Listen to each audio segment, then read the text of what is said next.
이제까지 학생들 정말 선생님 많이 만나보셨잖아요. 그러면 진짜 얘 정말 너무 안타깝다.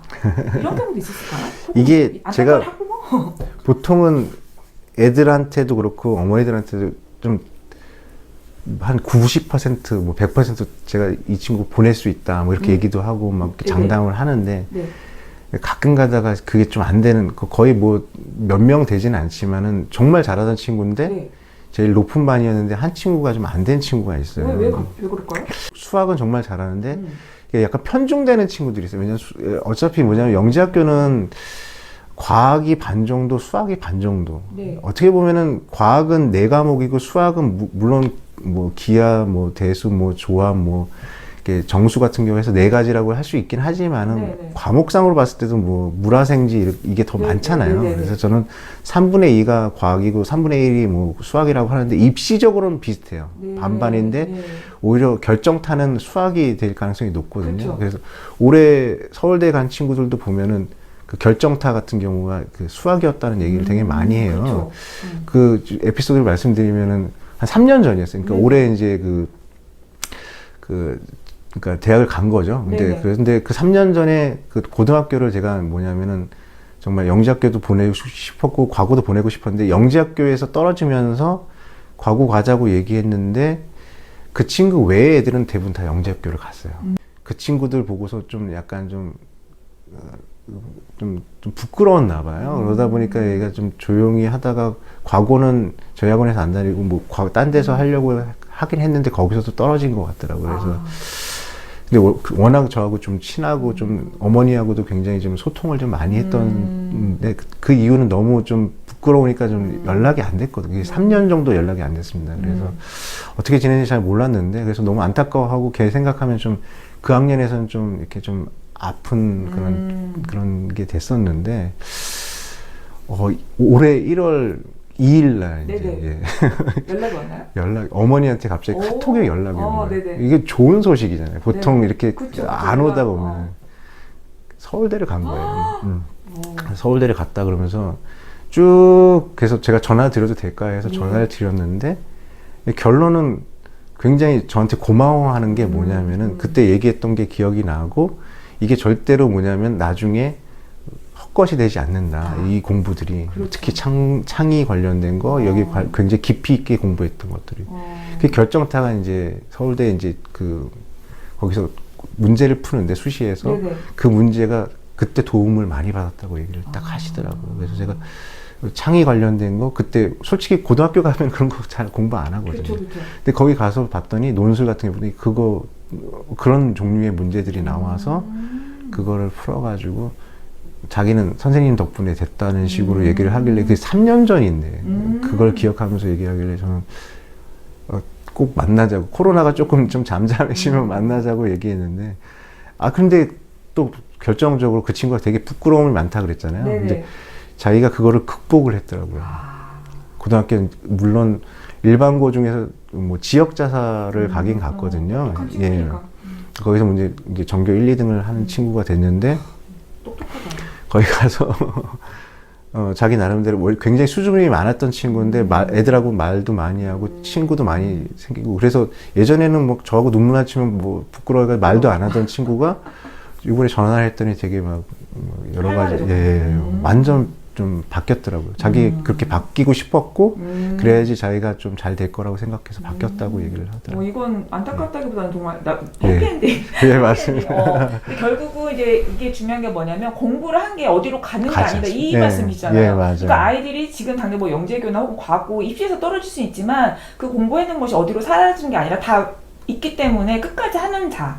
그쵸. 결국은 살아남는다는 얘기잖아요. 그죠? 가기도 더 많이 가고요. 그렇죠. 네, 맞습니다. 공부해놓은 게 어디로 가지는 않아요. 맞아요. 그러니까 이게 2학년 때 포기하는 친구들도 있거든요. 그러니까 중2? 중2? 예, 중2 네네. 때 영재 과고는 안 되는 것 같아요. 근데 이게 발현이 되는 경우가 있어요. 약간 뭐냐면은 저는 뭐 수학이든지 뭐 어떤 학습이 네네. 보통 어머니들이 생각하기는 직선이라고 1차 함수처럼 이렇게 직선이라고 생각을 하시는데 지금 네. 저는 2차 함수라고 생각을 하거든요. 이렇게 곡선식으로. 왜냐면 이렇게 곡선이 이렇게 치고 올라가는 그 시기가 있어요. 근데 이게 계속해서 이렇게 완만하게 올라가니까 우리 애는 안 되나 보다 하는데 그걸 치고 올라가는 딱 그 시기를 놓칠 수가 있어요. 그래서 저는 끝까지 가는 친구가 보낼 수 있다. 왜냐하면 그 2학년 거의 말만 돼도 얘는 못 가 이렇게 했던 친구가 그 5개월, 3개월 사이에 애가 바뀌거든요. 갈 수 있는 친구로. 오. 그 시기가 있습니다. 근데 오. 저는 한 3년 정도? 네네. 그러니까 보통 저희 학원에서는 지금 초등학교 6학년 9월부터 시작을 해요. 입시를. 네. 관찰한 결과에 의하면은 어느 정도 뭐 내신도 되고 어느 정도 그냥 끈기가 있다면은 6학년 그 9월부터 시작해서 뭐냐면 그러니까 3학년 한 5월 정도 되면은 어느 정도 그게 무르익는 상황이 돼요. 수학적 사고 능력이. 그렇죠. 수학적뿐만 아니라 과학도 아, 마찬가지. 수과학이. 예. 네네. 과학은 좀 올림피아드가 쉽거든요. 그러다 보니까 올림피아드를 과학은 좀 권장을 해요. 그 시기적으로 봤을 때. 그래서 그때 되면은 입상을 하더라고요. 그 정도 되면은. 근데 수학은 약간 그 어쩌면 영재학교에 포커스를 맞춰서 영재학교 관련된 거기 시험 문제에 나올 만한 그런 것들 위주로 해서 뭐냐면 하는 게 훨씬 더 좋고 과학은 올림피아드를 하나 따고 나면은 그때 만약에 떨어지면은 뭐 영재학교 떨어지면은 이제 올림피아드 있는 상태에서 이제 과고를 가는 거고요. 네네. 네, 붙었으면은 그냥 가볍게 좀 입상을 하는 거고 이런 식으로 좀 이렇게 좀 입시를 그렇게 짜는 게 가장 이상적이지 않나 해서 그렇게 진행을 하는 케이스가. 입시 트랙을 그렇게 네, 하는. 예. 근데 코로나 때문에 작년에는 그게 좀 안 되긴 했습니다. 네. 그래도 뭐 지금 말씀하신 거가 초등학교 고학년부터 입시해도 절대 늦지 않고 네네. 심지어 중학교 2학년 때 해도 늦지가 않고 근데 예. 대신에 중학교 2학년 때 하더라도 잘 달려지는 애들은 현행을 아주 차곡차곡 잘 하고 늦게 되는 친구들은 약간 성품이 굉장히 좋은 친구들이 많은 것 같아요. 성품. 그러니까 왜냐면 성품이 좋으면은 네. 그러니까 그 나중에 보면은 그 영재학교도 3차가 있고 그 과고에서도 뭐냐면 2차에서 뭐 보면은 꼭 들어가는 게 그 성품에 관련된 내용들이 뭐 있거든요. 맞아요. 예, 예. 근데 그거를 은근히 봐요. 아, 학교에서? 예. 왜냐하면 선생님들이 아무리 잘 하더라도 뭐 진짜 뭐 올림피아드 대상 있고 네네네. 뭐 이런 친구가 있다 하더라도 약간 거만하거나 약간 좀 이기적이거나. 예, 이기적이나 그게 눈에 한번 띄면 그냥 무조건 못 들어갑니다. 예, 이 친구들은요. 그래서 올해는 또 한성과고하고 뭐 세종과고를 네. 봤는데 이 친구는 조금 힘들 것 같은 친구도 됐는데 제가 좀 뭐 팁 우스갯소리일 수도 있는데요. 너 인사는 잘했어 그랬더니 자기 인사 2번씩 하고 선생님들 나갈 때 인사하고 선생님이 안 받아주시는 것 같으면 큰 소리로 한 번 더 인사하고 이 친구들은 다 됐어요. 솔직히 말씀드리면.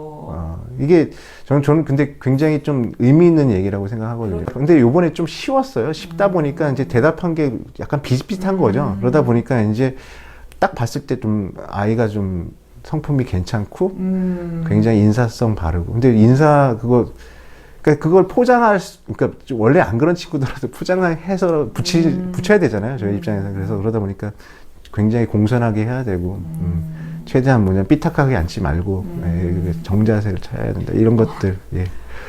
맞아요. 이게 아이들이 똑똑하게만 하는 게 중요한 건 아니고, 절대 똑똑한 아니에요. 거는 네. 기본으로 들어가는 거, 인성, 인품이 정말, 이건 네. 베이직이에요. 이거 말할 이유가 없는.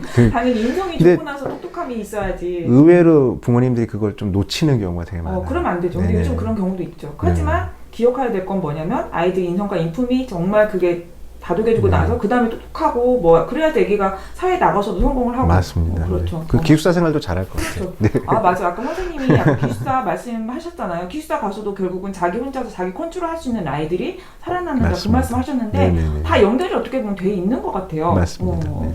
그러면 이제 마지막으로 영재교와 과학고 합격한 친구들의 특징과 뭐 학부모님들한테 꼭 당부하고 싶은 말씀 있을까요? 과학하고 수학을 좋아하기 때문에 가는 거잖아요. 네네. 특화돼 있고. 영재학교는 또 의외로 또 뭐냐면 골고루 잘하는 애들을 뽑으려고 해요. 아 영재. 네, 왜냐하면 그래서 영재학교 과고에서 보면은 그 생기부가 좀 달라요. 어떻게 다르냐면은 그 영재학교 같은 경우는 생기부가 전체가 다 보입니다. 그래서 뭐냐면은 얘가 몇 점 맞았고 거기 표준 편차가 어떻게 돼 있고 그걸 다 입력하게 돼 있기 때문에 근데 그게 수과학만 되는 게 아니라 뭐 체육 과목, 미술 과목 모든 과목을 다 보는데 물론 음악하고 미술, 체육은 그렇게 영향을 많이 미치진 않지만 뭐 영어라든지 국어라든지 이런 것들은 좀 봐요. 그래서 근데 좀 과고 같은 경우에는 수학과 특히 2학년, 3학년까지 그래서 몇 학기 안 돼요. 그래서 그것만 보이는데 또 뭐냐면은 점수가 보이는 게 아니라 등급만 보여요. A, B, C, D 이런 거. 다 A가 중요하긴 합니다. 근데 뭐냐면은 B 맞고 또 그 과고 가는 경우도 있고. 그러니까 그게 꼭 얘는 완벽해야 돼 이런 거의 개념이라기보다는 성장하는 모습들 있잖아요. 네네네. 그런 것들이 굉장히 좀 잘 자소서라든지 아니면은 성적표에서 보이면 한 번 정도 B 나오는 건 상관이 없는데 계속 B 나오는 건 좀 문제가 있고요. 그쵸, 계속 비나면 안 되지. 왜냐면 간 친구들 중에서 전교 1등 하다가 네네. 너무 갑자기 쉽다가 갑자기 확 어려워져가지고 애가 60점 맞은 적이 있어요. 그게 60점이 맞아버리면은 기말고사에 100점 맞더라도 B거든요. 그쵸. 네. 그래서 B를 맞았어요.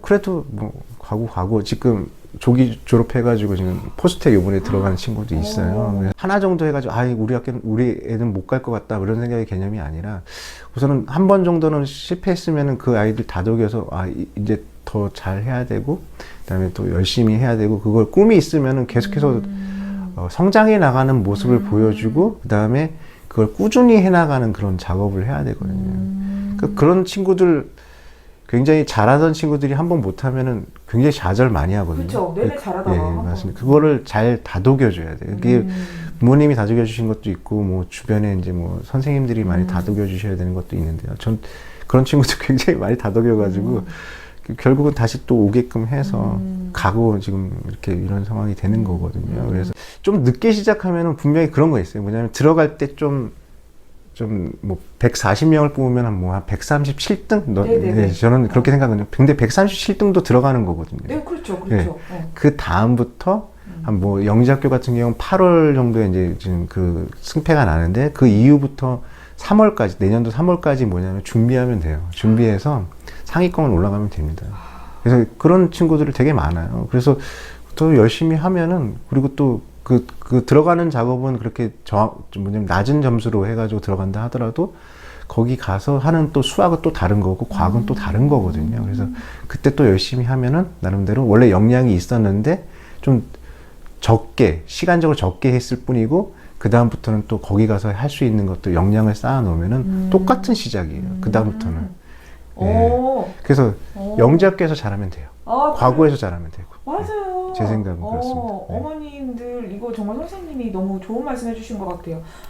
130 몇 등이나 1등이나 과고생이고 네, 맞아요. 영재생이고 똑같아. 그렇지만 이제 거기서 출발을 제대로 해서 같은 출발이기 때문에 그냥 거기서부터 전력질주하면 된다. 이제 그 말씀이시잖아요. 예. 준비만 잘하고 준비만 잘하고 들어간 다음에 준비를 정말 잘해 놓으면은 그래서 가급적이면 좋은 선배들 해가지고 이렇게 해서 어떻게 했냐 이렇게 하면은 아이가 나름대로 뭐냐면 욕심 있는 친구들이면 좀 그렇게 따라 하려고 하고 관련된 걸 해요. 그리고 또 그렇게 좀 잘 된 친구들은 또 얘기하고 싶어 해요. 그래서 나오면은 그래서 선생님 저도 도움을 주고 그 친구에 도움을 주고 그 친구도 이제 후배들한테 도움을 주면서 서로 이렇게 윈윈하는 그런 상황이 되는 겁니다. 그래서 그런 거 연결하는 거는 있으면 쉬운 거니까 그렇게 할 수 있을 것 같습니다. 그래서 전략은 그렇습니다. 뭐냐면 늦게 시작했으면은 좀 낮은 등수로 들어간다 하더라도 들어가고 그다음부터는 뭐냐면 또 물론 높은 등수로 들어가서 계속 높은 등수 하는 친구들도 있어요. 넘사벽인 친구들. 예. 그것도 좋지만 그게 아니더라도 예, 맞습니다. 플랜 B는 항상 있다. 맞습니다. 그게 근데 오히려 그게 더 성숙하지 않을까 저는 맞아요. 왜냐면 너무 치여가지고 계속 공부하다가 하면은 이게 사춘기는 한 번씩 오거든요. 그렇죠. 근데 이게 영재학교 가면 우선은 중학교 때 사춘기를 좀 죽여야 돼요. 근데 고등학교 가서 만약에 사춘기가 와서 좀 공부를 이렇게 좀 등한시하는 친구, 근데 그 한순간이거든요. 그렇죠. 이게 왜냐면 이게 지금 특히 과고 같은 경우 2년 내에 조기 졸업을 하느냐 안 하느냐인데 갑자기 와버리면은 굉장히 좀 안 좋은 케이스가 될 수도 있는 상황이 되게 많아요. 그래서 한두 명, 두세 명 정도는 뭐냐면은 그 과거에서 탈락하는 친구들, 그러니까 들어갔는데 적응이 안 돼서 나오는 친구들도 반드시 존재합니다. 그래서 조금, 근데 가서 이 정도 공부해가지고 거기서 하면은 또 공부 더 열심히 하고 그러면은 우선은 그래도 보장은 있으니까 나름대로 어느 정도 하겠다. 그래서 중요한 거는 뭐냐면 가서도 잘해야 된다. 여기서도 잘하지만 그렇죠. 가서도 잘해야 된다. 이거를 계속해서 강조하시는 게 애들이 대학 가면서 지금 좀 좋은 결과가 나오고 있는 거거든요. 대학을 잘 가고 있는데 그 이유가 뭐냐면 그 전에는 좀 그런 결과가 좀 나오지 않았어요. 근데 제가 계속 지금 가르치는 애들한테는 늘 얘기하는 게 뭐냐면 여기도 중요하지만 가서 더 잘해야 된다. 가서 중요하다? 예. 가서도 주도적으로 하고 그다음에 제발 잘해서 선생님을 찾아와라. 그게 선생님 낙이니까. 그럼요. 예. 가르친 선생님 입장에서는 맞습니다. 가장 그 선생님 행복한 모멘트죠. 제일 행복하죠. 근데 그쵸. 애들이 연락이 오니까. 맞아요, 근데 이게 맞아요. 가장 중요해요. 어머니들께서도 부모님들께서도 뭐냐면 포커스를 딱 영재학교 과거 보고 난 다음에 이제 끝이지 이런 생각보다는 뭐냐면 가서도 잘할 수 중요하죠. 있게끔 애들, 그렇죠. 아이들한테 너는 할 수 있어 이런 마인드가 굉장히 중요한 거예요. 그리고 늘 내가 뒤에 있어 그런 게 굉장히 중요해요. 난 늘 너를 믿고 있어. 피그말리온 효과 그쵸. 관찰해 본 게 뭐냐면 피그말리온 효과는 반드시 있다. 그쵸.